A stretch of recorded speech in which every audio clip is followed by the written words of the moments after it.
ঘুমাইতো, তো কখনো সে আমার গাড়ি ঠাড়ে টাচ করতো না। আর বাসুরের নিঃশ্বাসে আমি পুরো পাগল হয়ে গেলাম। পাগল হয়ে যাওয়ার পরে আস্তে আস্তে তখন আমি আমার বাসুরের হাত পা ধরলাম। তখন আমার বাসুর বলল যে না, আমারও কিছু একটা চাইতেছে।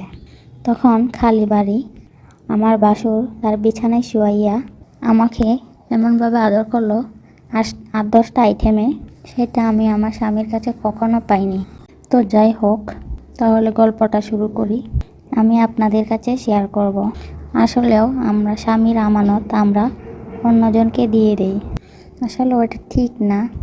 লোভে পাপ আর পাপে হলো মৃত্যু, এটাই হলো বড় কথা। আমি লোভে পড়ে যৌবন জ্বালার কারণে বাসুরের সাথে মেলামেশা করি, কিন্তু একটা পর্যায়ে এলাকার লোকজনের হাতে সবাই কাছে ধরা পড়ার পরে মান সম্মান সবই হারালাম। লাস্টে স্বামীও বাড়ি থেকে বের করে দিল, বাবা মাও বের করে দিল। লাস্ট মুহূর্তে আমি আমার সব কিছুই হারালাম শুধুমাত্র একটু সামান্য ভুলের কারণে। আসলেও ভুল মানুষ করে, আবার ভুল থেকে মানুষ কিছু শিখতে পারে। তো যাই, আমার গল্পের দিকে যাই। আসলেও ভালোবেসে বিয়ে করার মজাই আলাদা, আর ফ্যামিলিগত বিয়ে করাই আলাদা। আমার বাবা যখন আমাকে বিয়ে দেয়, তখন আমি বিয়ের জন্য রাজি ছিলাম না। আমি একটা ছেলেকে মনে মনে খুব পছন্দ করতাম, কিন্তু আমার বাবা মা ওর সাথে কোনোদিনও বিয়ে দেবে না। সে আমার পাড়া প্রতিবেশী ছিল, আমার ফুফাতো ভাই ছিল, আর তাদের অবস্থা খুবই খারাপ ছিল। আর তার বাবাও দেখা যাচ্ছে যে রেকর্ড খারাপ ছিল। মেয়ে নিয়ে 2-3 বার ধরা পড়ে, অনেক টাকা পয়সা জরিমানা দেওয়ার পরে সে সেখান থেকে ছুটে আসে। কিন্তু ছেলের চেয়ে ভালো ছিল আমার ফুপা, খারাপ ছিল। ছেলে অনেক ভালো ছিল, আমি তাকে পছন্দ করতাম। আমি আমার বাবাকে যখন বলি, তখন দ্রুত বিয়ে দিয়ে দেয়। তো আসলেও আমার স্বামীকে আমি মন থেকে ভালোবাসতাম না। আমার ভালোবাসার মানুষকে ছেড়ে যখন অন্য জায়গায় বিয়ে হয়, আমার স্বামীকে আমি এতটা কেয়ার করতাম না। কিন্তু হ্যাঁ, স্বামী স্ত্রী আমরা শারীরিক সম্পর্ক হয়, মেলামেশা হয়, কিন্তু মন থেকে কোনো কিছু দিতাম না। তারপরও আস্তে আস্তে সংসার জীবন পার হয়, সব কিছুতেই জড়িয়ে গেলাম। তখন আমি ভালোবাসার মানুষকে ভুলে গেলাম। এভাবেই দিন যাচ্ছে আমার জীবনে। আমার স্বামীকে যখন মন থেকে শারীরিক মেলামেশা করতাম, মন থেকে যখন করতাম না, তখন লক্ষ্য ছিল, তখন সে আস্তে আস্তে মনের ভিতরে ঢুকে গেল। তখন শারীরিক মেলামেশাটা হয়, তখন আমারও ইচ্ছা তারও ইচ্ছা, তো এভাবে হয়তো সেও আমাকে আদর করতো, আমিও তাকে আদর করতাম। তখন দুজনের মাঝে ভালো সম্পর্ক হয়ে গেল। তখন আস্তে আস্তে ভালোবাসার মানুষের কাছ থেকে আগে যখন কথাবার্তা বলতাম, সব কিছুই বলতাম, এখন আর বলি না, সংসার নিয়ে ব্যস্ত।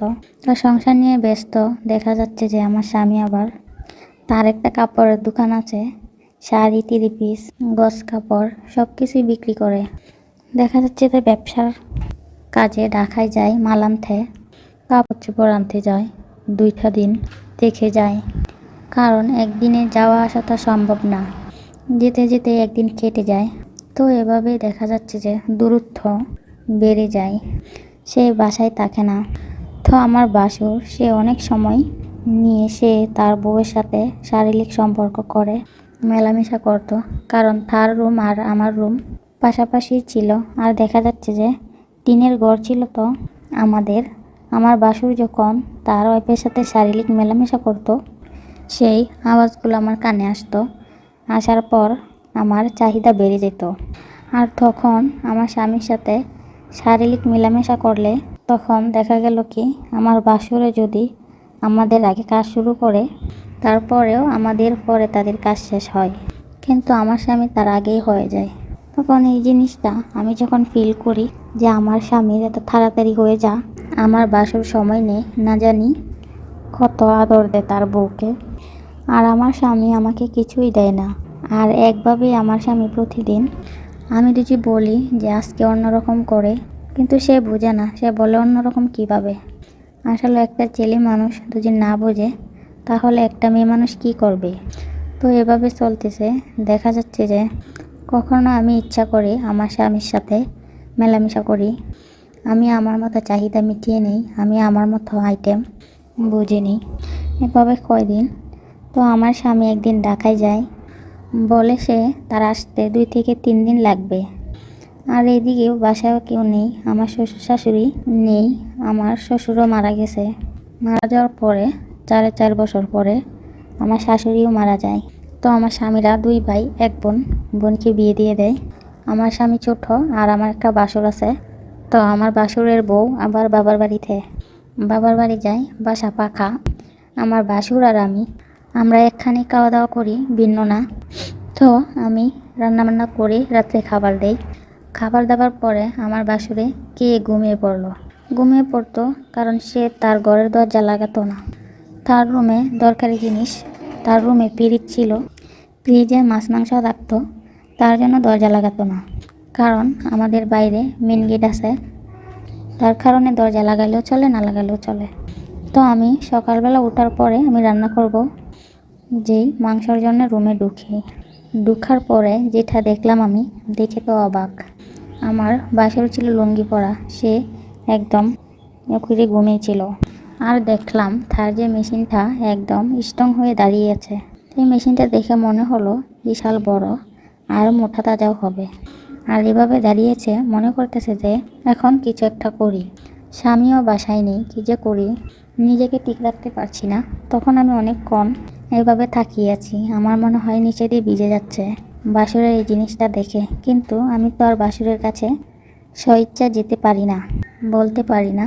এরপরে আমি রুম থেকে বের হয়ে যখন আসি, তখন আমার বাসুরে আমাকে ডাক দিয়ে বলে, তুমি তো অনেকক্ষণ আগেই রুমে আসছো, তখন কি ভাবতেছিলি?